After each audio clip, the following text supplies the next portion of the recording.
All right, let's bring in Dr. Constance Ikokwu, who is a journalist, political commentator, and a Rise News analyst this morning to touch on some of the big stories. Let's take a look at the new Telegraph, Dr. Constance.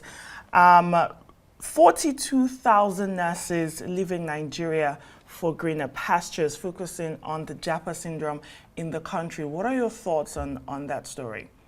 Yeah, first of all, good morning, Nkechi and Ndi and Adesua. Good morning. Yeah, nice to see you guys. Very early in the morning, but we have to work. So yes, the article on nurses. Well, we know for some time that nurses have been leaving the country. Not only nurses, we also have doctors and other highly skilled professionals. And the reasons are obvious. In the nursing industry, for instance, low wages, poor conditions of working, and a seeming promise of a better life abroad, and that's why people are fleeing. The nurses have been up in arms against their council recently, the Nigerian Nursing and Midwifery Council, because there had been a verification exercise that was put in place. And they say it is against them to check their plans to move abroad. And the council says that's not the case, that they're trying to make sure that, these people work for Nigeria. This story, I think, highlights the tsunami of issues that we are facing as a country. People are being trained, and at the end of the day, they have to leave because they think they have better opportunities abroad. Of course, the high cost of living that is increasing every day is part of the problems or part of the reasons why they have to leave. It's not easy for them at all. I think the approach by government is not just to try to stop them. It will take a lot, which will be improving the economy for people to feel like they have a chance of a good life within the country. Well, talking about the economy, Dr. Ikokwu, the Daily Independent is talking about the labor in Nigeria and the federal government. Well, the federal government is asking for more time. The front page of the Daily Independent. Time is everything, isn't it? Yes, time is everything. The government is always asking for time. In that discussion they had with the Minister of State, Nkiru Enyejocha, and the Secretary to the federal government, Mr. George Akume, they were saying that they really want to put together a sustainable wages for the workers. And now we're talking about federal workers and maybe state workers as well. And the labor counters and says that they hardly honor any agreement. From last year, the agreement that was reached from October, much of it has not been honored. The palliatives have not been shared as promised. The federal government says it will resume, but you cannot run an economy on palliatives, we know that. We have wider issues, which is working towards a thriving economy. And labor is correct. 30,000 is the minimum wage today. It cannot buy a bag of rice. I think a bag of rice is about 60, if not more than 60,000 naira. And then you have to pay school fees, you have to pay for transport. There are other things that you have to do as a family man or as a family woman, or even as single people.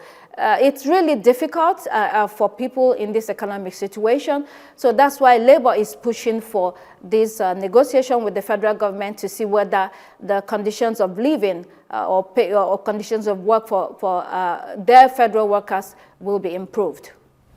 And of course, Labour is asking the federal government not to tinker with electricity by adding, what do you call it, removing the subsidy. All right, Tribune, economic hardship. While the AG is knocking PDP governors, saying most of them, the PDP governors, owe workers and pensioners.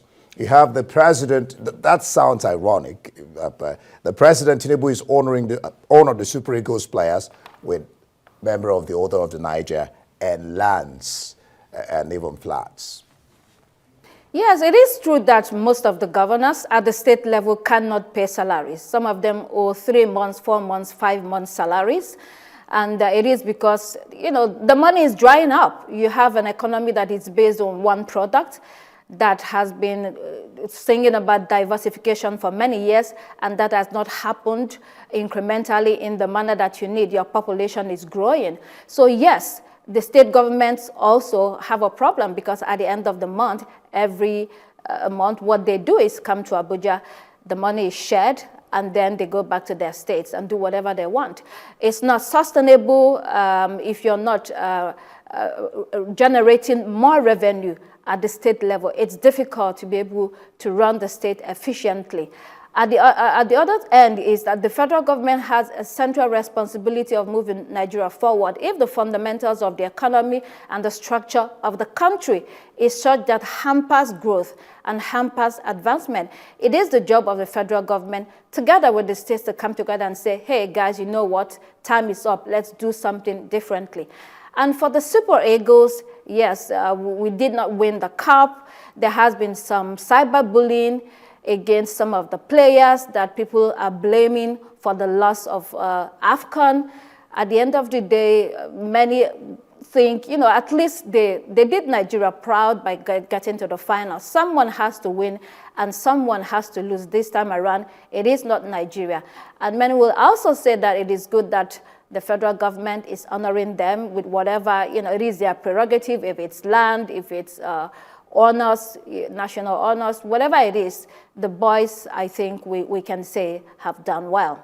Definitely. Dr. Constance, yesterday the UK Trade Secretary Kemi Badenoch signed a trade and investment partnership with the Ministry of Industry, Trade and Investment worth £7 billion to unlock new opportunities in so many different sectors, financial services, energy. But in particular, legal has been causing some sort of ruckus. The partnership says it will see the UK and Nigeria's shared aspiration to facilitate each other's lawyers practicing foreign and international law in each other's jurisdiction. The MBA says, we are not having this. No one consulted us. We don't want this. What are your thoughts? That's the thing about these international agreements. Nigeria signs up to any and everything that is given to them. And when you read that story, it talks about the words that are used: vital partners, long-standing historical ties, strategic partnerships. Strategic partnership for who? When you look at all the documents we sign, other countries, especially from Europe and the USA, they come prepared to African countries with their plan, and they execute them, you know, methodically. On our side, it looks like we never go prepared. We sign everything that is given to us. Of what benefit are some of those things that we sign? If they are not mutually beneficial, then what's the point? You have to look at your country generally, your economy generally, and you have to sign up to things that will advance you. You know, we are growing as a population, and yes, we need more help, but you know, Africa, not only Nigeria, has a lot of things that foreign countries want. You have good weather, you have land, you have a lot of mineral resources. You also have the human capital. In Nigeria, for instance, there are a lot of highly skilled professionals, you know, so you are the benefit if you decide to really sit down and say, you know what, this is how it will go forward. This is what we want, and that is what we want. The other things we do not want. So the ball is in our court to do better for our country. And Dr. Ikokwu, I think I cited a story on Senegal in our sister publication this day. Very quickly, Dr. Constance Ikokwu, there has been apprehension and agitation in Senegal. They fear it has the trimmings of, you know, a dictatorship, perhaps a coup like we've been seeing in the region. What exactly is going on in Senegal?